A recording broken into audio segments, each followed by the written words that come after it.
Hi, welcome back to the book club. Again, we're in Rocket Propulsion Elements. This is a great book. The point is you guys dig in, read, do some homework programs, and I'm just here to kind of hit the wave tops and keep you excited on really this is a great book. And right now we're in solid rocket motors. Again, not engines mean liquid, motors mean solids. And so I left my two beautiful diagrams up from last one, and we're going to go through just a little bit more on solid rocket motors. Okay. And so one of them is actually looking at the kind of different phases. So we've talked about this grain sort of burning back. And so the very simple diagram here is a couple different stages. So back here you have the unheated. Okay, you guys can see this, unheated. And then you're going to get sort of the preheated stage here as it's getting closer. Okay. And then the last stage here is then the degraded. So this is degraded. It's starting to come loose. The binder may not be holding that great anymore, and it's starting to smoke out. Okay, and then so really along this whole diagram like this, that your temperature is increasing. Okay, then you have sort of I won't say a gap, but it's this is your primary visible burning lane. Okay. Primary. And then there's inductive burning, and then your secondary, okay, going up there. And usually this one is so visible, this is visible, this is usually invisible, and then this one again is sort of visible. And so that's sort of the chain. Again, if we were to sort of zoom in on one spot like right here, you would see this sort of stack up in temperatures. Okay, and I talked a little bit about ignition last time, and just sort of highlighting a little bit more that really the sort of the three phases. And so on each one of these, right, you might have a solid, basically one combination solid, a primer to secondary to tertiary. There could be a whole chain here to eventually get to main stage. But in each one of those stages, again, if it's a solid, mixed solid, phase one is really, there's a lag. So from whatever your spark or whatever you're doing, there's a lag. And that's just because the pressure is going to kind of start building. And so there's this lag. And then ultimately, the second one is then filling. And so that's where, that flame front is, going to start back here, and from what you can see, and it's going to then kind of grow along the edges, along each one of these edges. It's going to fill the kind of light all that surface. And then phase three is then when it's going to add, kind of fill the chamber and start to add thrust. Now, certain designs, some of these can be really fast, some can be really slow. Slow could be like 2 seconds, okay? So it just depends on the characteristics and design and stability. There's all these trade-offs that you'll kind of read through in both the books. Okay, and then I mentioned that last time that there's not much throttle control, but what about like thrust termination, like stop? Okay, you can imagine a whole bunch of cases where your actually flight characteristic is some sort of flight computer is saying, okay, that's enough. I'm as high as I want to go. I'm as fast as I want to go. Lots of different situations where you're actually, even from a standard mission, like this may not be a failure mode, just from a standard mission, you would want to say, okay, enough. And so a couple of different ways that you could do thrust termination. Sometimes you could just blow a hole. Okay, blow a hole in the side. So you could have some system here that just, potentially pokes a hole or pulls a plug, or lots of different ways to do it. And what that's going to do is the pressure is just going to escape. It might not be there. Maybe I'll put it down here. Like it just the pressure inside the chamber is going to release. You might do it symmetrically, and the combustion is not going to sustain. Right back to the combustion rate is actually pressure sensitive. Okay, that's the first one. You could have a quench. So you could carry some amount of water. Like it wouldn't take much, but just kind of spray in there. So you could do a quench. Maybe that's worth it. Water in that system may carry more weight than the blowhole plug. But blowhole plug may have other failure modes, right? You don't want this going off early.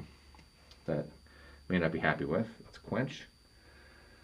Okay, and the third one is just low, low combustion. It may just flame out. Okay, that could be designed intentionally.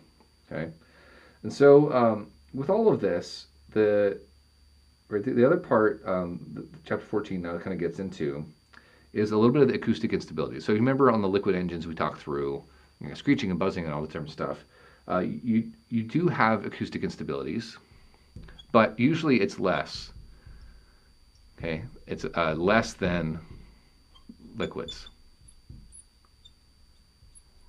Okay, and some of this is just the combustion characteristics and the densities and things like that. Like it kind of builds up. So it's usually just it's less than the liquids. Okay, you can get kind of a transverse, both transverse and longitudinal ones here. So it's that part is the same. Okay, longitudinal, transverse. It does happen. And then the one that sort of the main one is called chuffing. So another great, fantastic word, chuffing. And this is the entire chamber.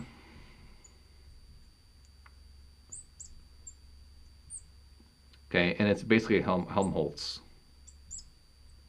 So Helmholtz, like when you lower the window in your car, sort of mass going in and out. That can be sort of the entire chamber, or it can be like little slugs kind of going in and out of a portion here. Okay, and so you can also get vortex shedding, and I'll draw an example of that. And so if you had some sort of recess here where it's also burning, okay, and you have, but you didn't intend to, so it's sort of, you should have got a pit, it will, in your solid surface.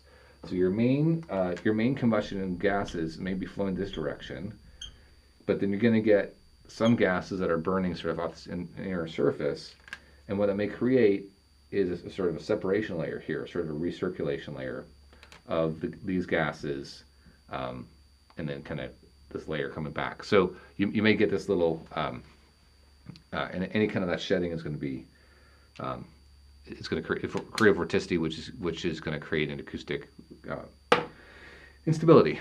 Okay, so lots of different things that can happen there. And then the chapter 15 is actually a good discussion on a lot of the design points, kind of like where we get the liquid engines and we talked through, like, kind of here's the rest of the story of all the engineering things you have to go solve. So, we mentioned a little bit last time, you have the case loads on the rocket motor. Okay, that's both the pressure, the thermal loads, any of the flight loads are going to load into it. So you gotta handle that. Now, a lot of these are actually composite wrapped. That's kind of where the technology is going.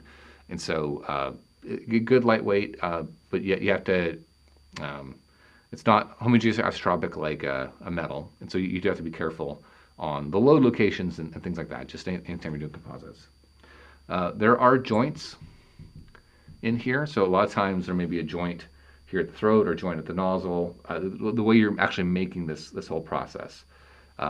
Just like in a liquid rocket engine, right, we talked about how the manufacturing traditionally would be kind of cutting into copper and then growing nickel, where 3D printing sort of changed that. Like that's all kind of, how do you avoid, in liquid engines, we're trying to avoid these joints.